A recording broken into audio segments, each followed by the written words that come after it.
Hi, everyone, and welcome to Con Amor, your therapist friend, the podcast that invites you to grab your cafecito, your tecito, and to join us in conversation as we talk about mental health topics in our Latina community, but we do it as friends. My name is Nenia de Leon Figueroa. I am a licensed marriage and family therapist, and with me I have two very special people. One, my co-host. Hi, good morning, everyone. This is Sonia Gilfus. I'm an LCSW. And yes, today we have a special guest joining us. She's a fellow therapist and healer, and her name is Cristina Castrillon, LMFT. Cristina, thank you so much.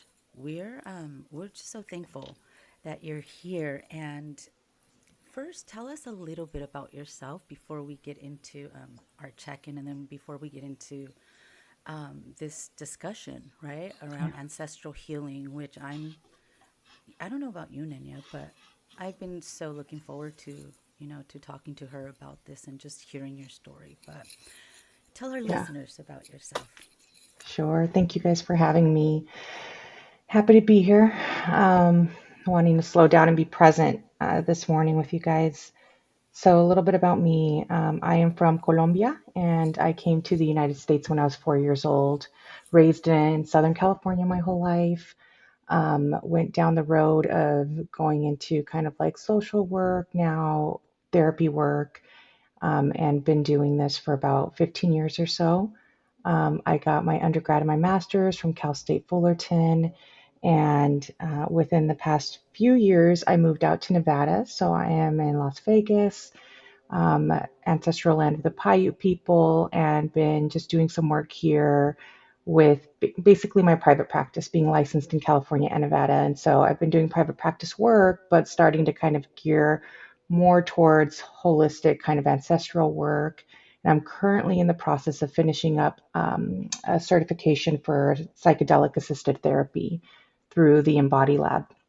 So I've been wrapping that up and will hopefully have that certificate soon. But I would say kind of leaning more into medicinal work with planticas, particularly psilocybin. Oh, I'm excited to hear about that. That's so awesome. Great. I mean, we're excited to have you here. Let's Thank What you. are you drinking? Let's get started Yeah, with that. ¿Cómo we'll estamos, start with right? that. How are we doing? What are we drinking? And Cristina, what warms your soul this weekend today? What was that last part, Sonia? Me What lo perdí. warms what warms your Ooh. soul?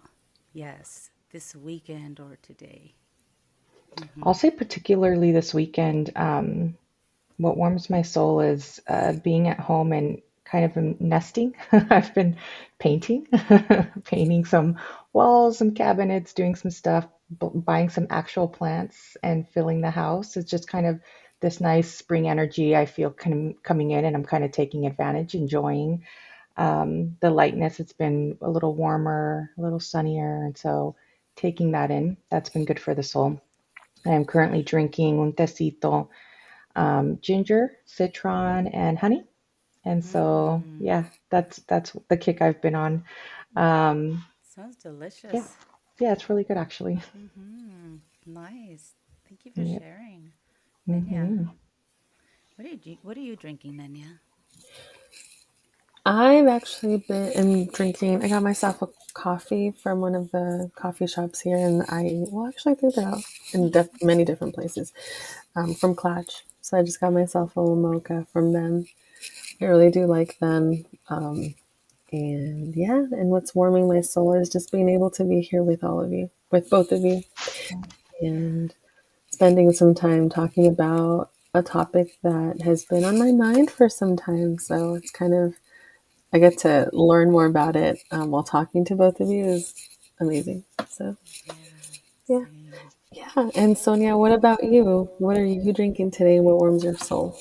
So I had my coffee already. I had an iced coffee, but now I'm drinking some green tea. I just wanted to be more present. I have a hard time being present, so I brought myself some tea, green tea. Nothing fancy. And what warms my soul is I spoke to my daughter yesterday, MJ, who's 29, and we're planning her 30th birthday party. So, can you Oh, believe that? wow. That's wild. I've been a mom for Yeah. so long. Like, what? So, that really warms my heart because, like she started sharing all like the different colors and decorations, right? And so it's got me in that energy too, right? Of like creating kind of like what you shared, like painting. And so that really warms my heart. And then just being with the both of you. And again, like you, Nenya, this is something that I've been and I shared this with you, right, Cristina, when you and Carolina held the group for therapists, that this has been something that's been on my heart, and I've been really wanting to explore it further. So let's get into it. Cristina, tell us about your journey, how you became involved in ancestral medicine, plant medicine. Yeah. So it goes back a bit. My mother is pretty, she's always been very like hippy dippy. She's always been very ancestral stuff, and that's what she's taught me.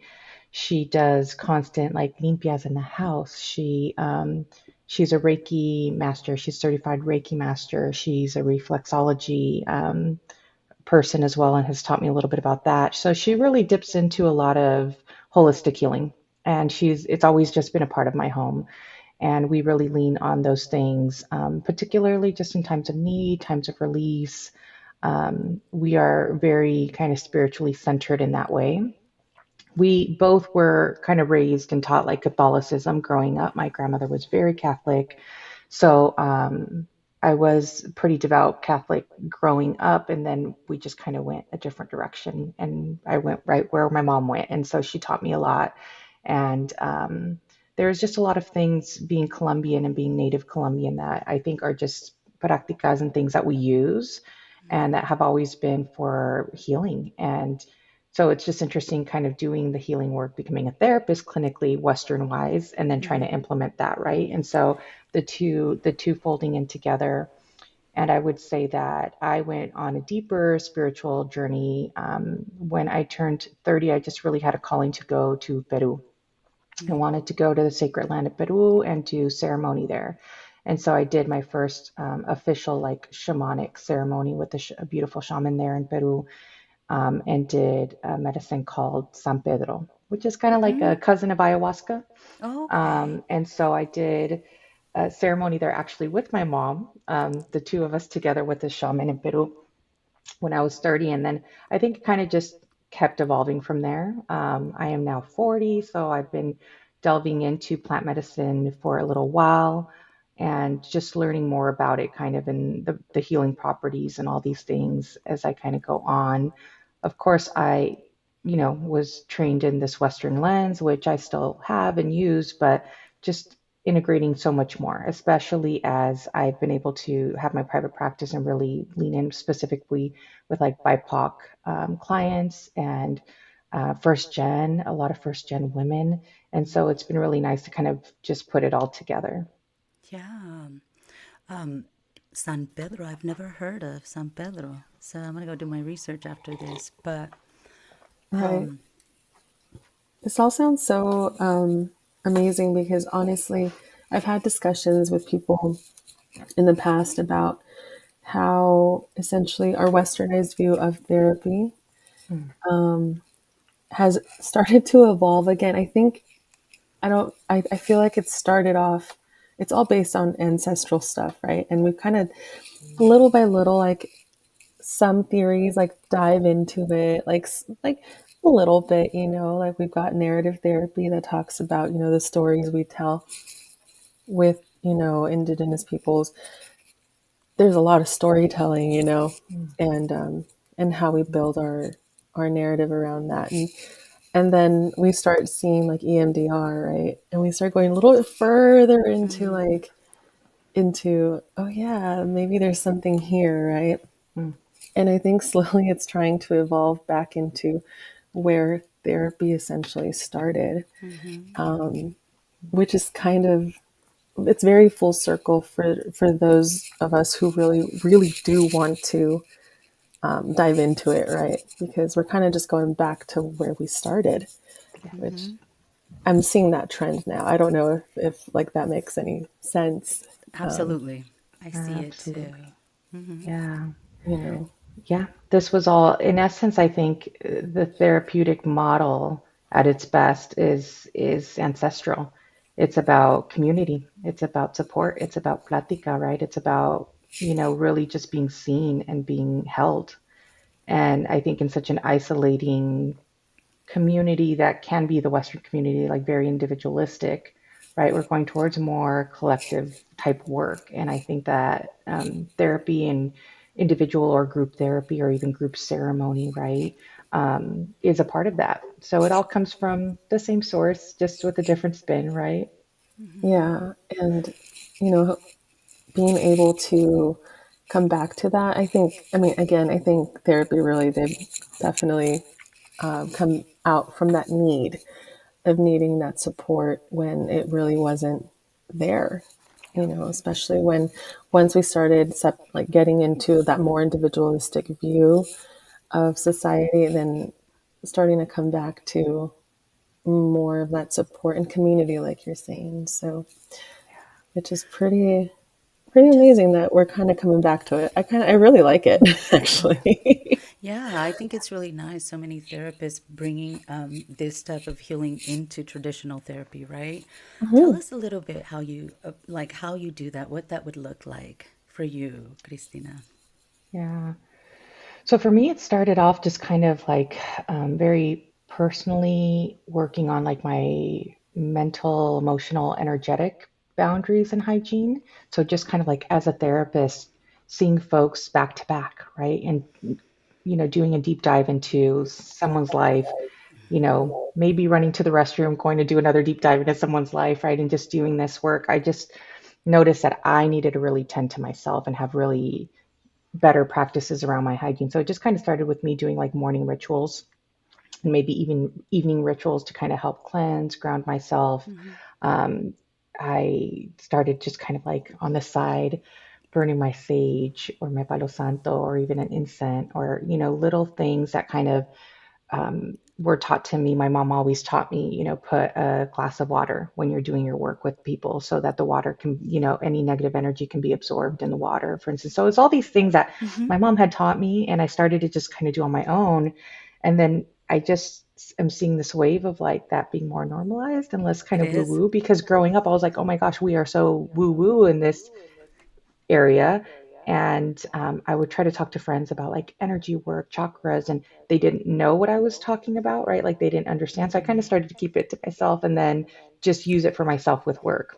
Now that I'm seeing an opening and folks are actually really open to it, wanting to it, yeah, I do. Well, I'll burn something, to help kind of cleanse or ground within session with my client. I will even do, a little extra in the sense of a lot of times when I'm really concerned about a client or something's going on for them and I get their permission, I will do like a little ritual and do a vela, right? And do a candle ceremony for them outside of session. And of course, asking them that they're okay with that and getting permission. But yeah, so there's a lot of ways from doing rituals to just talking about it, um, really connecting people back to what was used either in their home countries within their family, what they believe, and kind of just opening curiosity of where do you stand, what's your spiritual take, and it's not always religious, right? And so meeting people where they're at with that and seeing how we can use it therapeutically as well as a part of their coping resilience, right? And so it comes in a lot of different forms. Yeah, for sure. I love that, how it is becoming so much more normalized.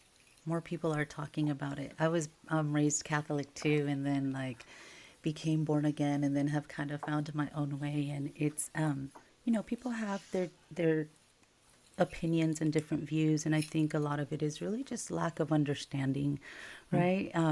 Lack of knowledge. So I would love to know how does like what does ceremony look like? When you talk about that, because When I first heard that back, I don't remember when it was, but I'm like, what do they mean by that? What is ceremony? What does that look like? So, can you please talk to our listeners about that? Yeah, yeah. So ceremony is kind of the term used when we are, so plant medicine or psychedelics or, any type of instrument you use to help facilitate kind of some introspection or change can be done in a lot of different ways. Mm-hmm. I lean into ceremony, which is more ancestral practice. So you're doing some rituals, you're being really intentional about what you're doing, how you're doing it. First and foremost, it's kind of being led by or guiding, right? So I've done a couple where we've guided and just making sure that you do it in a way that is honoring both the person and the people doing it, but also the land.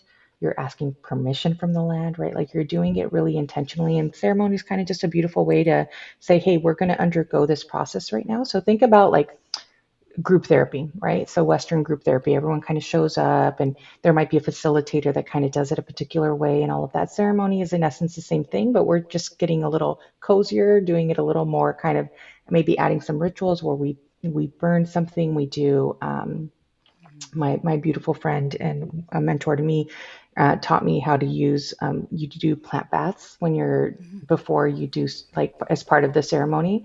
So there's preparation of everything. There's preparation of the medicine, there's preparation of the body, including like doing a plant bath and protecting yourself. So the part of it is that in essence you are opening someone up spiritually, mentally, emotionally, and you want to make sure that you protect that energy and you do it in a way that really hopefully makes it safe and Mm-hmm. makes it permissible, right, by any energy that be and by the land. And so it's kind of just using a little bit of ritual and doing it in a very particular way to honor the spirit, honor the land.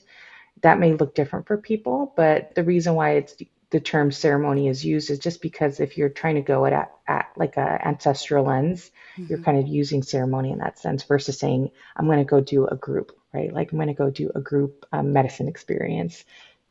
Things can be interchangeable, it just kind of depends on the tone and who's facilitating. Okay. Yeah, that makes sense.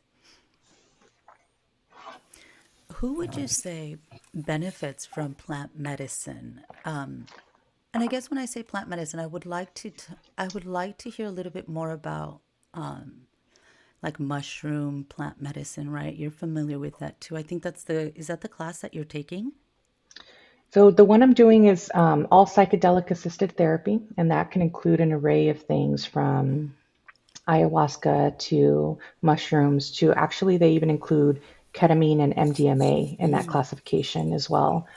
So all the, substances used, altering substances in order to assist with healing. So now what's happening, and we're kind of starting to see this in the news, is that there's a lot of studies being done, right? We're very scientific. We kind of need our studies and backing and all of that to make sure, does this produce a positive outcome for people? And you're asking who, right? Like, so I think anyone that would be open to it in essence, but we're really looking at a lot of studies that are specifically aiming for folks who have PTSD. So they're starting to do a lot of studies, particularly for veterans. Um, they are looking at studies for folks with trauma and maybe with more kind of chronic issues related to mental health, like chronic depression. So a lot of a new way, for instance, I'll give you an example, is using ketamine for people who might be medication resistant. So let's say they've been on Mm-hmm. medications for a long time, antidepressants, anti-anxiety, and they are just a little, their bodies maybe have become resistant or the efficacy is not where they'd like to see it. So now they're saying, okay, if we try ketamine, what does that look like for people? Can that be beneficial? Can that break some sort of barrier where the traditional Western medicine maybe is not fully encompassing? And so, yeah, it could be for all types of things. People also use it just for healing. I know a lot of people tend to look for it when they're going through a really tough time, losses, Mm-hmm. breakups, transitions, trying to find clarity or some grounding. So, just people wanting more introspection and then ranges to severity of maybe mental health problems, right? Like PTSD, like I mentioned. And even I'm seeing some people are actually looking for it too with chronic disease. So, like, let's say chronic pain issues. People are starting to see if it just kind of shifts some sort of relief in the way that they can manage their pain. Not to say it's going to take it away or it's a cure for that. That's not it. It's more of being able to be in a better space in relationship with themselves and what they might be going through. Yeah, that makes sense. That's fantastic. Now, we have plant medicine, and there's definitely a lot of benefits to it, so many pros. I want to talk about some of like maybe some negatives, right? Some of those side effects, because I've seen that in my practice. And it's like, oh my goodness, they tried to go and open their third eye. And because that stuff exists too, right? Especially nowadays. So there's a lot of people really seeking that in the Hmm. spiritual community. So can you please talk about that? I think that's really important. Yeah, super important. Yeah, super important. And that's something that, as I'm kind of wrapping up my facilitator training, it's like a huge chunk of it is talking about what's going on out there, what are the cons, and how can we be really careful to do this in a very mindful and respectful way. So, yeah, where do I start? So, I would say some of the main cons are this has blown up, and a lot of people are using it as a form to kind of get quick healing. Because of that, they might be doing it on their own without support, and that can hinder things. They might be going to retreats, or there's a lot of spiritual gurus popping up right now. It's a whole thing, a lot of spiritual bypassing in essence. And so Yes. people are doing things, perhaps, of course, with a good intent, but not a proper execution or reverence and respect and understanding. And so we're seeing a lot of people start to do these things without any backing. So, folks who maybe have no clinical backing and no understanding of like just kind of basic therapeutic skills and what to look out for, and people who maybe have not really been trained or honestly really honoring the medicine itself, because the medicine has its own energy that needs to be honored, especially when we're dealing with stronger ones, ayahuasca, things that can really impact dimensions of reality and perception. And so I've heard some horror stories of people really not doing that correctly and even harming people and creating more trauma. For instance, let's say someone is wanting to work on childhood trauma and they go to try to work on this childhood trauma. They have a bad trip, bad experience. And the facilitators aren't ready to handle that and don't help them either during or even after an integration, leave them hanging and they're blown wide open. All this trauma came out and no one's there to hold it and help, guide them. So I'm seeing a lot of issues with people not really doing ceremony and facilitating accurately in session in the ceremony, and a lot of issues with integration. People don't know that the work also continues. So we've got to make sure Correct. someone's set up to with their own therapist, or you, as a facilitator, are you going to check in and take care of this person? What if this opens up more, right? And so I think it's really up to the facilitators and how they do that. Then individually, all these things can have different effects on people. And so, one thing that they do say is to be really careful on screening to make sure what's going on. Are there issues that go a little bit deeper that might need more long term work? Folks with access to disorders, and particularly folks who have experienced psychosis or psychotic features. So, maybe someone who has a history of schizophrenia, bipolar disorder, right? Are you going to know what happens if you happen to induce a psychotic, right, episode with Right. someone? And we just got to make sure we treat that really delicately, right? And so I that's why a big part of me is very happy about all these studies happening, so we can back it, we can learn more. And then also, if not ancestrally, it's all there, right? Like this has been done for a long time. We're just coming around and putting our Western spin on it now. Are you informed? Have you been trained? Have you been mentored by a shaman or someone who That knows how to part. really do these things, right? And so, yeah, there's a plethora of concerns. Thank you, because I feel so strongly about that because I've had patients Mm, come to me who've had hypnosis therapists from people who were not properly trained. I mean, they've got mhm, their certificates, but they did not know what to do afterwards because it opened up spiritual gifts, that they Mm. had and they didn't know, or they had personality disorders or, such. And it's very upsetting for me to see as a therapist, right? I think for anyone out there who's been trained, I mean, we go through so much training, and then Hmm. to have somebody not be ethical, I think is what I have a Yeah, problem with. So yeah, stop it's it. that issue with I, I I didn't even realize, as far as when there are people who go and do like these ceremonies, right? And maybe the people facilitating aren't, not that you have to be a mental health provider, but they're not trained in how to handle what the outcomes, right? And I don't think people also realize like how big this could be too. And so thinking about that, like the unethical stuff of like opening all this wide open and okay, we're done, thank you, and not caring for the person afterwards because there might be things that come up that weren't even they weren't even aware of, right? Yes. Or like you said, gifts that come out that they don't know what to do with, or other underlying things that they experience that they're just it's probably scary, it's nerve Very wracking, and scary. so and you're right, about the people wanting quick healing, right, and wanting it to be done fast. Yeah. There's always still work though that has to be done with it.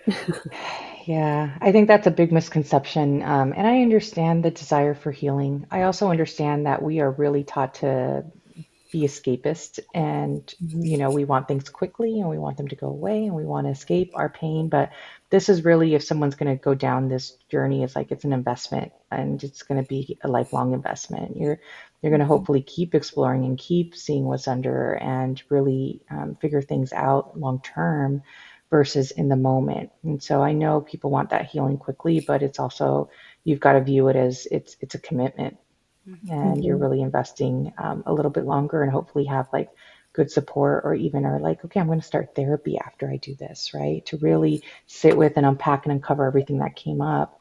And so, yeah, there's some concerns. I think it's something to be understood a little bit more. It's not a quick fix. It's not just going to take it all away. I'm going to open things up and am I ready to see what's there and handle that in a way that is diligent, right? Yeah. Hmm. And that's what I was gonna, I guess I came to mind right now that you were talking about, following it up with therapy. So that this medicinal healing, is this something that's just used in the beginning and then you kind of dive into it in therapy, or is it something that can be used continuously throughout in conjunction with therapy, like not just once, but on multiple times? Yeah, good question. So it's up to the person on how deep they want to go, but I think that in essence, it could be a journey that you continue to explore. It's kind of like a tool. So now that you know that this Hmm. tool exists, if you feel okay with it, if you feel safe enough, you've got a good practitioner you can work with. I can see it being long term, and a lot of studies are showing the efficacy between doing plant ceremony and also doing therapy at the same time and how beneficial that is. So remember, like the early studies with um, medication, right? Western Yes. medication, right? Antidepressants, all of this stuff. And always the efficacy would show that in all controlled groups that it was when they had also therapy to help them explore, right? So it's not just I'm taking this and then that's that, right? That'll only take you halfway. So it's kind of the same thing. It's there's just medicine to help and it'll help you explore, right? The process itself will physically manifest and help you explore, but then there's just also so much more. And so yeah, I think it could be a continued thing. I see some therapists working long term with their clients on this, or folks kind of going back every so often to redose, to kind of check in, to continue to explore. So, yeah, long term is great. I mean, I think it's just about like how committed is someone to investing in it? How comfortable do they feel? What was their experience like? What is their access, right? Because that's another part is we've got to look at not everybody can access this. Sometimes it could be expensive. And, even just let's say like for ketamine therapy, I've heard some people doing it a little more long term, it could be $7,000, $10,000. I mean, this is a lot for people. So Oh, we have to look at access. We have to look at how this impacts people who are marginalized and maybe don't have the same means. And so there's just a lot of facets to it. But I'm a proponent. It's done some good in my life and in the life of others. So I say long term is a little bit better. But again, it's just that investment piece of time, energy, and money or access if that's also part of it. yeah. Yeah. It's like plant medicine, it's another tool. I'm Mm, thinking as you're talking about it, and it's like EMDR or brain spotting. You know, when I do brain yes. spotting, I always tell my patients if they come for me only for brain spotting, they need to make sure they're with a therapist because I'm going to open some stuff up, right? So it kind of reminds me of that. But Yep. it's commitment. You still have to go to therapy to actually work through these things that come up, right? These shadows and oh, thank you Yes, for sharing exactly. all of that with us. Mm. Hmm. Nanya, do you have? I know it's a lot, right? But It's a Okay. lot, but I think there's so much that we can dive into though, in as far as this goes, because I think there's probably many facets to it that people might want to know about. And so I guess my question is, what would you, or how would you like tell people to, or I guess, let me rephrase that. When would people want to consider this kind of like, and what questions should they kind of ask themselves as far as how they're going to approach this type of healing? Um, like, Good question. Yeah. mhm, Yeah. So I've had that question come up, of like, yeah, what does this even, I keep hearing about this or I see this online. What does this mhm, mean? When should I consider it? What does that look like? And I think it's very personal and subjective. I understand that there's a lot of components for people. If it's something that they've never been exposed to, typically what they have is perhaps a negative notion in their mind. Drugs are bad, right? Like we've yeah, been taught that our whole lives, drugs are all bad, say no to say no drugs. to Like drugs, right? Like I had DARE in elementary school red ribbon. and they would scare you, right? So they put this really negative lens on it. And I understand that's complex, right? What type of drugs are we talking about? What type of circumstances? What type of intention? And I think if you're looking at it ancestrally, this is medicine that is part of the earth that depends on what your spiritual lens is. Do you think it's bad? Has it been demonized in your mind, in your religion, right? How were you raised? What were you taught? And so a lot of people have a lot of preconceived notions and a lot of stigmas to work through. So I think first and foremost, just becoming informed. What is psychedelic medicine, right? What does that look like? How does it encompass? What is part of that? And then the intention behind it. Folks can use drugs recreationally, right? People do that all the time, and that might be their way of escapism, of coping. It might just be what they access, for better or for worse. Now, if we are accessing these things medically, right? If we're doing this with people who are trained, if we're doing this with the aid of folks who have clinically kind of gone there through the ringer, we know what it takes to become a therapist, how long it takes to just get your degrees, get your licensing hours, take your testing, right? So hopefully you're dealing with people who really are doing it well with the right intentions. And I think it's just about, yeah, what does it mean for you? Do you believe that these are tools, right? Just as a theoretical orientation can be, or another modality like brain spotting, Hmm. EMDR, can you trust that this is also something that's meant to facilitate and help kind of open up your consciousness in a way that is different than the usual?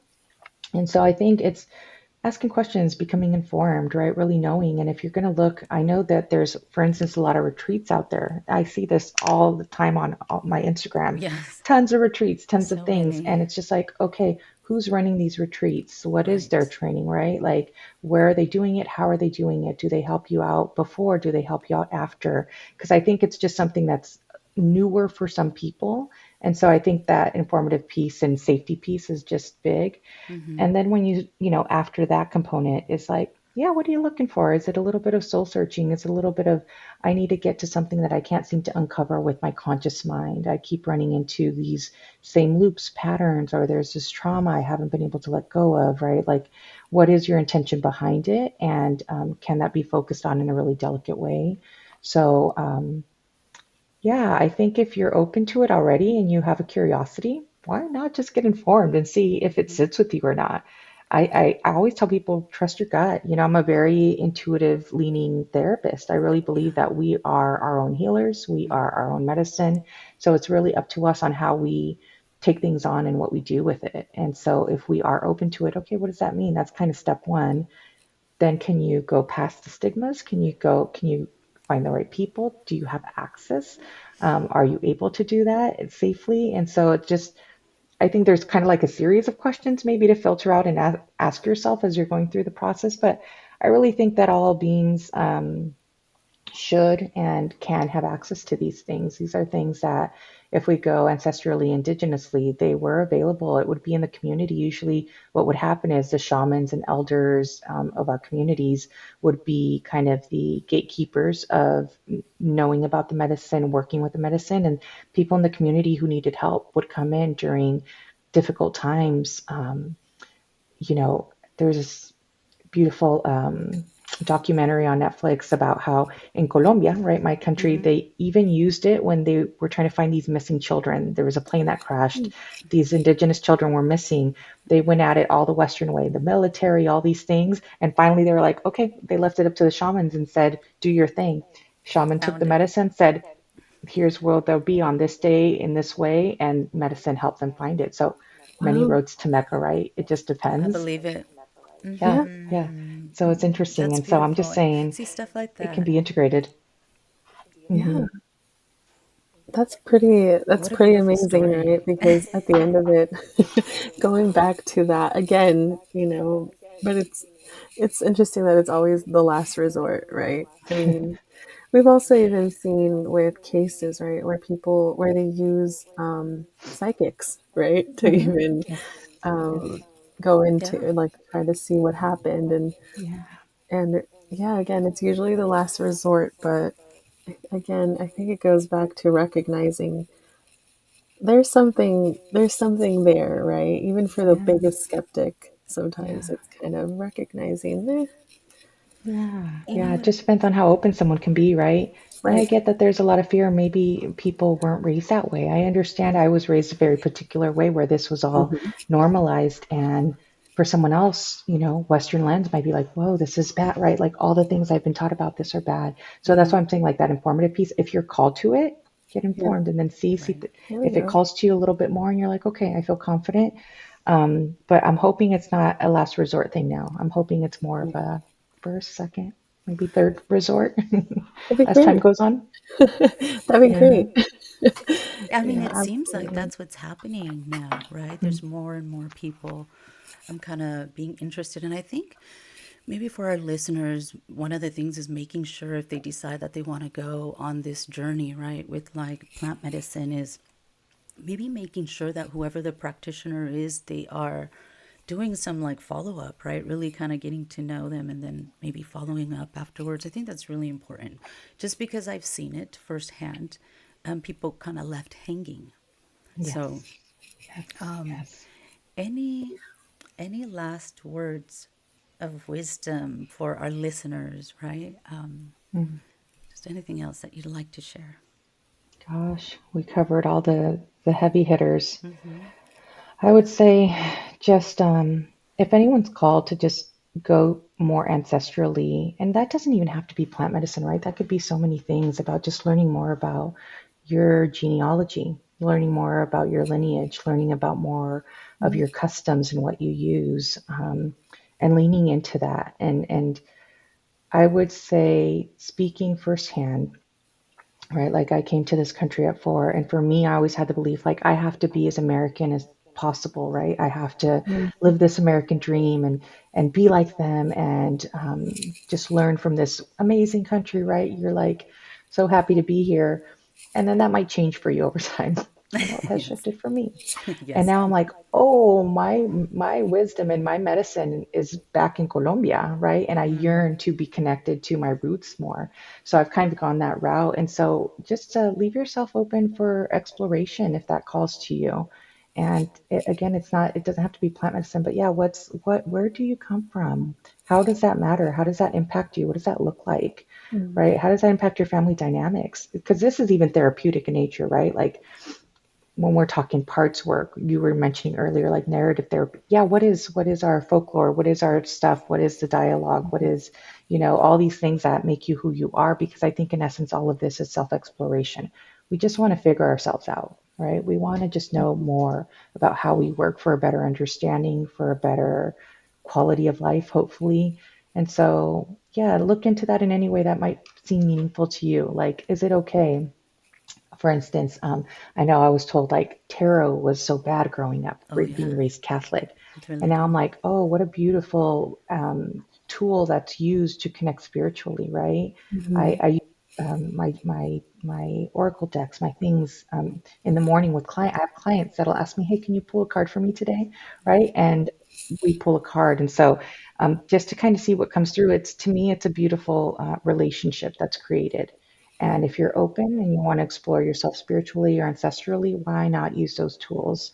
Um, why not? Right? Like Ah, it Yeah. doesn't have to be bad. Not everything thank is you. negative. Oh, Yeah, I agree. gracias. Thank you for Mhm. sharing that. Yes, I'm Yeah, just. thank you so much. I mean, honestly, this is such important stuff to know about now. Again, it's becoming more formalized, it's coming out a little more, and I think it's important for everybody to be informed about what this is and to make those sound decisions on their own, and also just to explore, not to be afraid of, you know, what is sometimes ancestrally you're right, you know? Um, Absolutely.